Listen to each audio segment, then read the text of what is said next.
No enquadramento histórico, bastar-me a dizer duas ou três coisas. A primeira, dizer que antes do Concílio Vaticano II, o problema da autonomia e do apostolado dos leigos era pensado sobretudo no contexto de uma eclesiologia de tipo de sociedade perfeita. Sociedade juridicamente perfeita, que era definida no seu interior por um poder hierárquico e orientada para a salvação dos fiéis, e essa salvação dos fiéis era mediante os instrumentos da graça que este poder hierárquico punha ao dispor dos fiéis. Vou-vos citar um texto que a mim, cada vez que o leio, não me deixa de impressionar, um texto proferido pelo cardeal António Caggiano, um dos principais animadores da ação católica na Argentina, que no primeiro Congresso Internacional do Apostolado dos Leigos na Ação Católica, em 1951, diz isto que vamos ouvir a seguir. Eu vou ler devagarinho. Há que deixar bem claro, sem dúvida alguma, tanto do ponto jurídico como do ponto de vista teológico, que a Igreja Católica, por vontade do seu divino fundador, Cristo Jesus, é essencialmente uma sociedade de pessoas desiguais, formadas por duas classes de membros, essencialmente diferentes entre si: a hierarquia e os simples fiéis, aqueles que santificam e aqueles que são santificados, aqueles que ensinam e aqueles que são ensinados, aqueles que governam e aqueles que são governados. E citando depois a encíclica Vehementor Nos de Pio X, continuava: só no corpo dos pastores residem o direito e a autoridade necessários para promover e dirigir todos os membros para o fim da sociedade. Quanto à multidão, nós, ela não tem outro dever que não seja o se deixar conduzir e, como dócil rebanho, seguir os seus pastores. Não tenho registro, apesar de ter procurado, que ele tenha sido vaiado, pateado, contestado. O que quer dizer que em 1951 este era aceito por todos a maneira de entendermos e vivermos em igreja. Portanto, uma igreja a dois movimentos, uma igreja de desiguais, a famosa distinção entre igreja docente e igreja discente. É óbvio que depois disso, até o Concílio Vaticano II, passaram 10 anos, 14 anos, muita água correu debaixo da ponte e, sobretudo, o movimento litúrgico, o movimento bíblico e o movimento ecuménico começaram a desenvolver reflexões que acabaram por levar a uma nova reflexão teológica. Acontece também, uma brevíssima nota a isto, que a ação católica começa a desenvolver uma atividade que permite que a Igreja possa estar presente no meio do mundo. Por exemplo, na escola com a JEC, na universidade com a JUC, no mundo operário com a JOP, com a Ação Católica Operária, no mundo do campo com a JAC e nos ditos meios independentes com a JIC. E se isto, por um lado, isto é que é muito interessante, não temos tempo para desenvolver isto, mas é interessante, se isto, por um lado, fez com que a Igreja estivesse nestes setores do mundo, fez uma outra coisa que às vezes nos esquecemos, é que fez com que os problemas destes setores do mundo entrassem para dentro das preocupações também da Igreja. E isto vai desenvolvendo um debate que começam a surgir perguntas neste género. Como é possível continuar a falar apenas de um dever de obediência? Como não reconhecer também aos leigos um papel ativo no apostolado que eles estão em condições privilegiadas de desempenhar no meio dessas situações? Como não admitir que assim também os fiéis leigos participem na função apostólica da Igreja? E é com estas dúvidas todas que eu vou dar o salto já para o Concílio Vaticano II. Ou seja, tudo isto vai levando e vai depois desembocar no Concílio Vaticano II. Há aqui já uma outra sensibilidade. Seria muito interessante vermos o que é que está por trás e as intuições que estão por trás da convocatória do Concílio Vaticano II. Seja-me só permitida dar esta indicação que antes do Vaticano II, em 1960, pelo motu próprio Supremo Dei, João XXIII dá ao Concílio o nome de Concílio Vaticano II e vai instituir 10 comissões. entre as quais vai encontrar já a Comissão do Apostolado dos Leigos. Isto é muito importante. Não é? Numa primeira forma, estas constituições preparatórias, os problemas do laicado eram analisados no âmbito da Comissão para a disciplina do clero e do povo. Mas João 23, com a sua intuição, vai de facto instituir esta Comissão do Apostolado dos Leigos, depois vai desenvolver um grande trabalho que vai terminar e desembocar no nosso decreto. Antes de irmos ao nosso decreto, uma breve referência à Lumen Gentium, uma das grandes constituições do Concílio, porque é a lei que nos vai dar o enquadramento de povo de Deus, que depois vai ser recuperado no decreto. Ou seja, diz-nos a Lumen Gentium, na Igreja são diversas as funções e responsabilidades, mas todos têm igual dignidade. E desta igual dignidade, a partir desta dignidade igual, é que vai ser pensado no apostolado dos leigos e vai ser pensada a participação. Quanto à identidade do leigo, o texto afirma, reparem isto, Lumen Gentium, por leigos, entende-se aqui, e este é um problema que vai vir até aos nossos dias, eu já estou a dizer que é um problema, porque por leigos, entende-se aqui todos os cristãos que não são membros da Sagrada Ordem. Ou seja, a famosíssima definição de leigo pela negativa e não pela positiva. Quando há que pensar e refletir o que é o leigo, o que o Concílio vai fazer, e praticamente até aos nossos dias é assim, é dizer o que é que ele não é. E, ou dito de outro modo, dizer o que é que ele é à luz do que é o ministério ordenado. E, portanto, vai-nos levantar esse problema. Depois vai falar na dignidade, e vai falar na igual dignidade, e até vai-se aproximar das categorias da corresponsabilidade, mas fica sempre esta dimensão de uma definição pela negativa. Diz, incorporados em Cristo pelo batismo, constituídos em povo de Deus e tornados participantes a seu modo, e fala das três funções, função sacerdotal, função profética e função real de Cristo, exercem pela parte que lhes toca a missão de todo o povo cristão na Igreja e no mundo. E depois acrescenta que é própria e peculiar dos leigos, e esta é outro eixo muito importante que tem até os nossos dias, e este bastante positivo, a característica secular. É próprio e peculiar dos leigos a característica secular. Ora bem, vamos ao nosso decreto então, rapidamente. E estou já então no segundo momento da minha intervenção.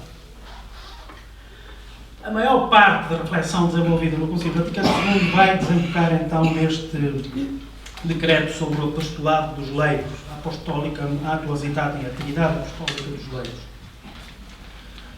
A tal comissão preparatória do apostolado dos leigos, que foi expressamente desejada pelo Papa João XXIII, vai examinar uma série de sugestões que são enviadas por Roma.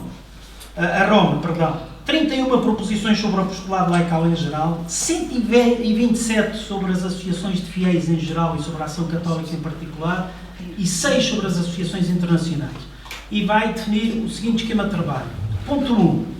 O apostolado dos leigos, noção, fins, dependência da hierarquia, adaptação às necessidades atuais. Ponto 2. A ação católica, noção, dependência da hierarquia e também a relação com as outras associações. Ponto 3. As associações, como torná-las mais eficientes na sua ação caritativa e social.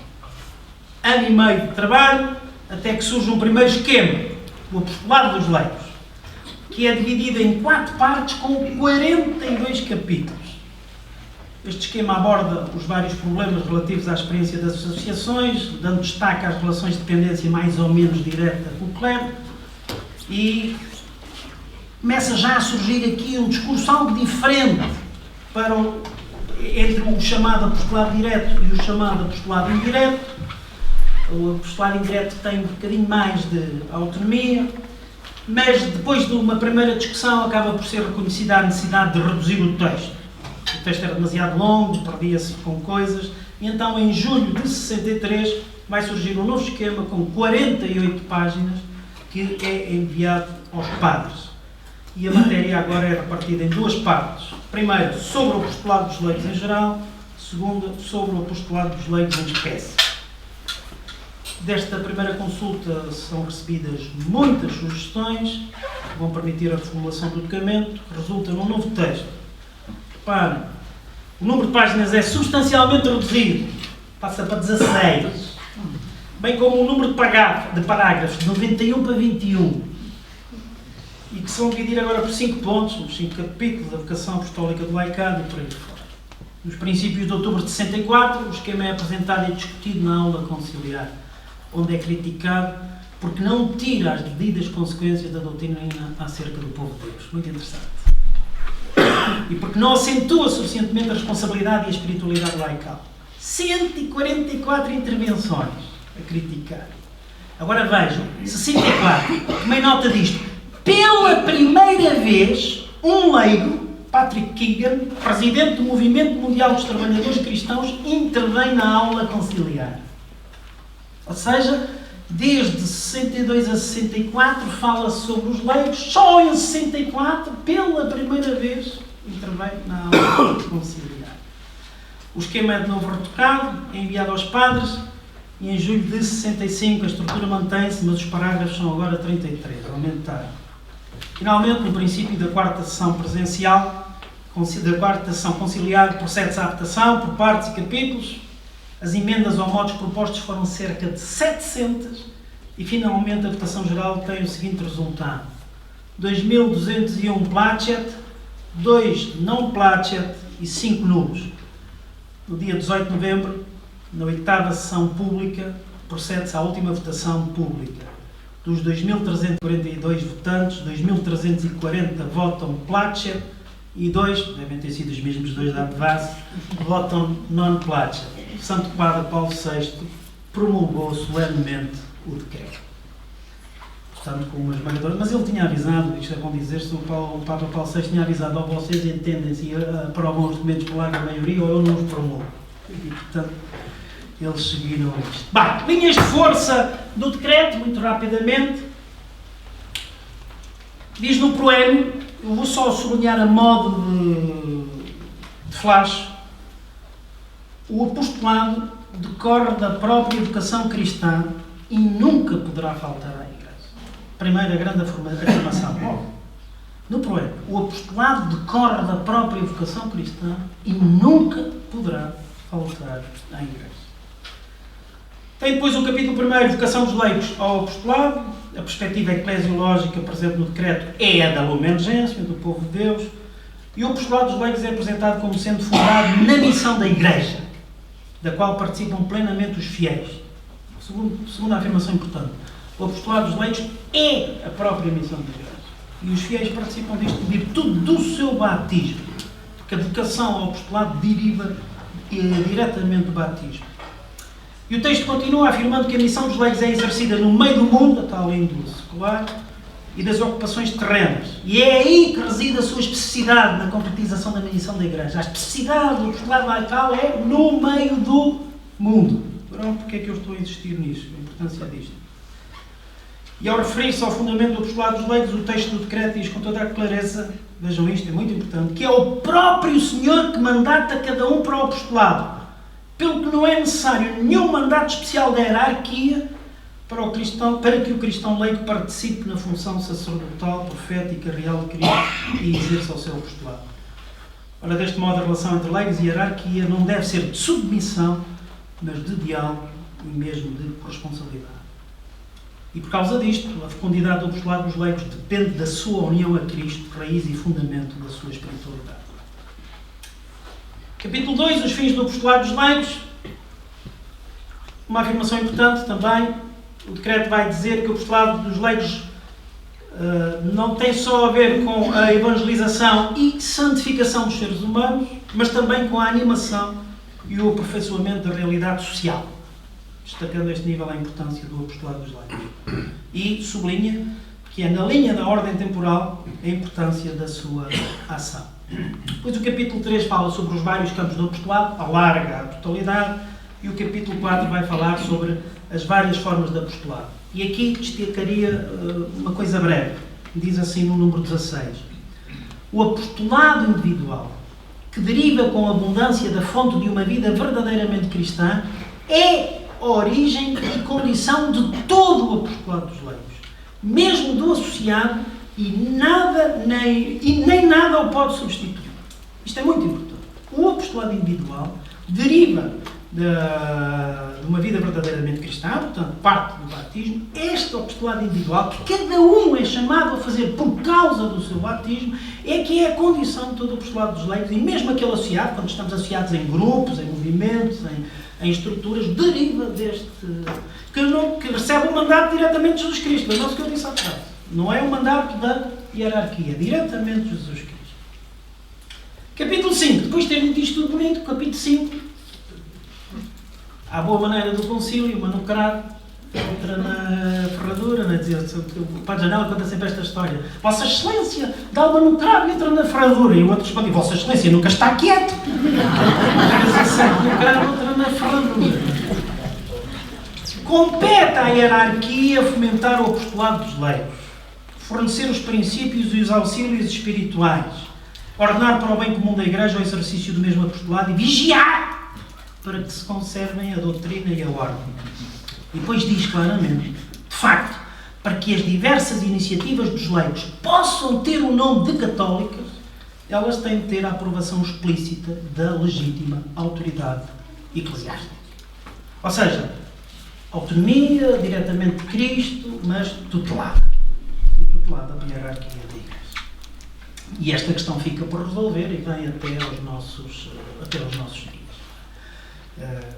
Não estou aqui a fazer nenhum levantamento de rancho, não é? Nem a dar o grito do Ipiranga. Estou a ler o texto e a tentar tirar conclusões dele. Depois, no capítulo 6, fala na formação para o apostolado e na importância que que esta formação deve ser tida. E o decreto termina com uma exortação a que os leigos respondam com decisão de vontade, ânimo generoso e disponibilidade de coração à voz de Cristo. Uma brevíssima referência ao número 43 da Gaudium et Spes, é muito importante e passa tantas vezes desapercebido. Porque é aqui que se vai fazer alusão à autonomia dos leigos, no número 43, inscrevendo essa autonomia no juízo da sua consciência. O número 43 da Gaudium et Spes diz isso claramente, a questão da consciência individual, faz alusão à autonomia dos leigos, do seu apostolado, e inscreve essa autonomia no juízo da consciência. Ponto 3. Vou só falar mesmo de rajada. De cá, desde 1965, seguem-se alguns passos, e o primeiro passo, portanto, o percurso pós-conciliar, um breve olhar, o primeiro passo vai ser a instituição do Pontifício Conselho dos Leigos, que é tirar as consequências. Ele passa por várias fases, depois acaba por ser, em 76, o moto próprio Apostolatus Paregendi de Paulo VI reforma o Conselho dos Leigos, foi esse o primeiro nome, e vai incorporá-lo no Dicastérios Permanentes da Santa Sé com o nome Pontifício Conselho para os Leigos. E vem até os nossos dias, até o dia 22 de outubro de 2015, onde o Papa Francisco decide refundar o Pontifício Conselho dos Leigos, juntando com o da família. E, portanto, vai surgir um novo dicastério na Santa Sé, não sabemos ainda o nome, mas ele está a haver já estudos nessa hora. Também só faço alusão a uma coisa que aconteceu, e este é um conjunto de textos interessantes, que aconteceu em Fátima, de 2 a 5 de junho de 1988, alguém tem memória disto? O Congresso Nacional dos Leigos, em Fátima, onde se pretende uma renovação conciliar, uma formação cristã, a participação e corresponsabilidade.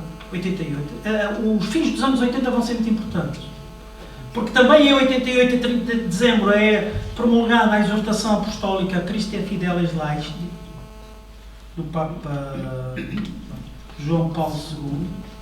Tinha aqui uma série de coisas, vou saltar. Cito só este número. Ao querer responder à pergunta quem são os fiéis leigos, a exortação apostólica retoma, citando a definição do capítulo 4 do Lumen Gentium, e interpreta à luz da imagem da vinha, que é a imagem utilizada na exortação. Os fiéis leigos, como de todos os outros membros da Igreja, são vides radicadas em Cristo, a verdadeira videira, que torna as vides vivas e vivificantes, ou seja, ensaia claramente uma definição positiva. Ou seja, afirma aquilo que os leigos são. Mas depois, para tornar mais específico, vai citar o número 31 da Lumen Gentium e volta a dizer que por leigos entendem-se aqui todos os cristãos que não são membros da Ordem Sagrada. ou do Estado religioso reconhecido pela Igreja. E, portanto, volta-se pela negativa. Em 89 há uma carta pastoral da Conferência Episcopal Portuguesa aos cristãos leigos na comunhão e missão da Igreja. E, portanto, o que assistimos aqui é uma coisa interessante. Vamos ter um primeiro conjunto de 25 anos, onde 65 a 80 e tal, 88, aí é que se volta a refletir sobre os leigos, sobretudo esta grande exortação sobre o apostolado dos leigos do Papa João Paulo II, e depois vão ser precisos mais 25 anos para que se comece de novo a falar nisto. Então, aliás, é impressionante, eu tenho aqui essa citação, vou só fazer referência a ela. O Conselho Pontifício para os Leigos, num texto de 2012, vai dizer que a exortação apostólica Christi Fidelis Laici é ainda hoje o grande documento inspirador do apostolado dos leigos. E eu fico espantado com isto. Como é possível, no mundo em que vivemos, que muda da maneira que muda, dizer que o texto inspirador para o apostolado dos leigos é um texto de 1988? Eu só posso fazer uma leitura. É que de então para cá pouco se refletiram estas questões. Pouco se aprofundaram estas questões. Não quer dizer que as grandes linhas não estejam corretas e não sejam já uma grande novidade, e de facto os textos de João Paulo II tinham grandes novidades e tinham coisas brilhantes, mas se nós, 30 anos depois, ou 25 anos depois, só sabemos dizer aquilo, e não dizemos pouco mais do que aquilo dizemos, então quer dizer que nós não temos refletido sobre isso. Não é? E de facto foi isso que aconteceu. É preciso esperar por esta revolução, vou tirar a expressão revolução, por esta primavera, que alguns têm chamado a primavera de Francisco, para de novo se voltar a falar nestes textos. E cito, e vou para a última parte já, e já estou a comer o tempo, mas, leiam este documento, por favor leiam este documento, que é o discurso de comemoração do 50º da instituição do Sínodo dos Bispos, 17 de outubro de 2015. Em que o Papa Francisco diz isto: o sensus fidei, portanto, o sentir dos fiéis, impede uma rígida separação entre a ecclesia docens e a ecclesia discens, a tal divisão. Ou seja, não pode, impede que haja uma separação entre a igreja docente e a igreja discente. Já que também o rebanho possui a sua intuição para discernir as novas estradas que o Senhor revela à igreja. Já que o rebanho possui a intuição também para discernir as novas estradas que o Senhor revela à Igreja. E diz mais à frente, o caminho sinodal começa por escutar o povo, que participa também da função profética de Cristo, de acordo com um princípio claro à Igreja do primeiro milénio. O que diz respeito a todos, por todos deve ser refletido e decidido. Vale a pena. Depois da mensagem por ocasião do 50º aniversário deste decreto, também tem um pequenino texto onde diz que os leigos não são cristãos de segundo. Vou passar isso. E, finalmente, o dia 22 de outubro, decide então instituir um novo dicastério com competência sobre os leigos, a família e a vida, que substituirá o Pontifício Conselho para os Leigos e o Pontifício Conselho para a Família, e ao qual será ligada também a Pontifícia Academia para a Vida. Bem, rapidamente, algumas interrogações que me ficam do percurso, feito assim um bocadinho, dando grandes saltos. É verdade que do concílio para cá houve uma primeira consequência que foi certamente o aumento da responsabilidade dos leigos no âmbito essencialmente paroquial, diocesano, e onde surgem de uma maneira mais visível. Mas, sobretudo, a participação dos leigos está muito ligada a certos âmbitos da animação de vários setores da vida pastoral. E aqui surge o primeiro problema. É que isto foi dando origem, pouco a pouco, àquilo que alguns autores chamam da figura do leigo pastoral.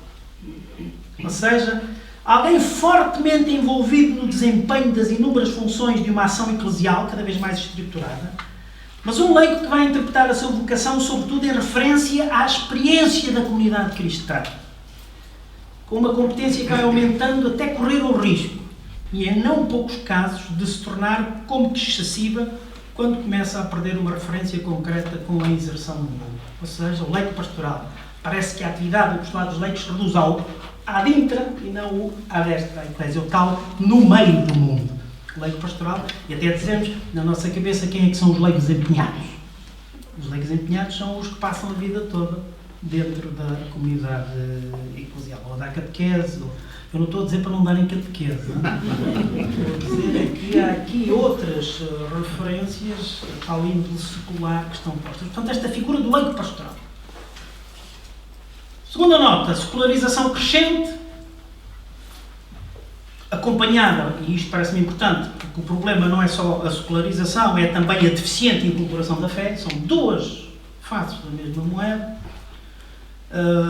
Gera mudanças significativas no mundo que muitas vezes as comunidades crentes não souberam interpretar. 3 grandes mudanças. Crescente crise da unidade pastoral. Continuamos essencialmente em viver em volta da categoria paróquia. Mas o que é hoje a paróquia? O que é que nos liga hoje à paróquia?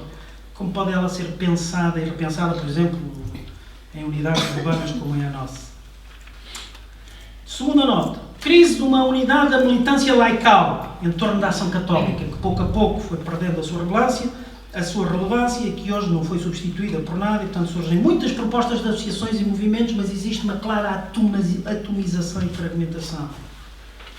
Terceira nota. Crise da unidade política dos católicos.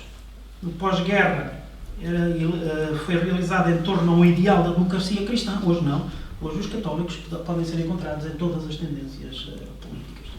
Portanto, esta fragmentarização e polarização não é acompanhada e não sabemos como lidar com isto por propostas a nível do postulado. Ora, tudo isto provoca que os modelos tradicionais de fazer formação vão também entrar em crise. E pouco a pouco os leigos começam a perceber que muitas das propostas formativas não correspondem verdadeiramente às exigências do momento.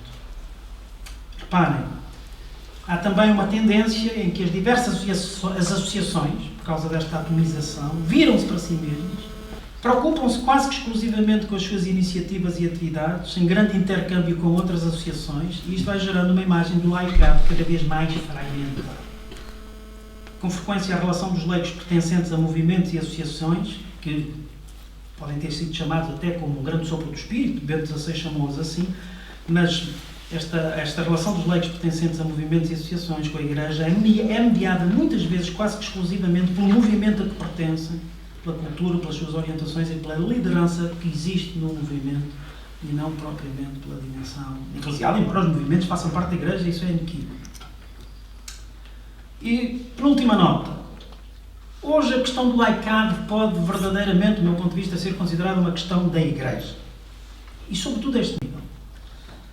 À medida que a relação e o diálogo da Igreja com o mundo não é verdadeiramente assumido, esta questão de estar no mundo, no século, ou à medida que esta relação se vai tornando mais débil, vai se tornando também mais supérflua a ação de ponto característica da condição laical, ou seja, o que vai provocando que a dimensão secular dos leigos acabe por ser não só pouco entendida, como essencialmente até pouco valorizada. Esta dimensão secular. E isto, por causa desta separação, por não entendermos que este diálogo entre mundo e igreja é um diálogo constitutivo da própria dimensão eclesial, isto tem proporcionado, pouco a pouco, a emergência de um laicado, vou dizer assim, anémico, clerical, e debruçado quase que exclusivamente sobre as coisas da Igreja. E, portanto, pouco preparado, capacitado e preocupado com as coisas do mundo. E muito preocupado com as coisas da Igreja. Não estou a dizer que não esteja preocupado. Era preciso é que fosse este diálogo. Mais 3 minutos e calma. Aqueles leigos que continuam a fazer do mundo o seu lugar privilegiado de participação responsável na vida da Igreja acabam por ir sentindo uma quase irrelevância no seu agir apostólico, correndo o risco de ficar quase invisíveis e de ser considerados presenças pouco importantes e determinantes na vida das comunidades eclesiais.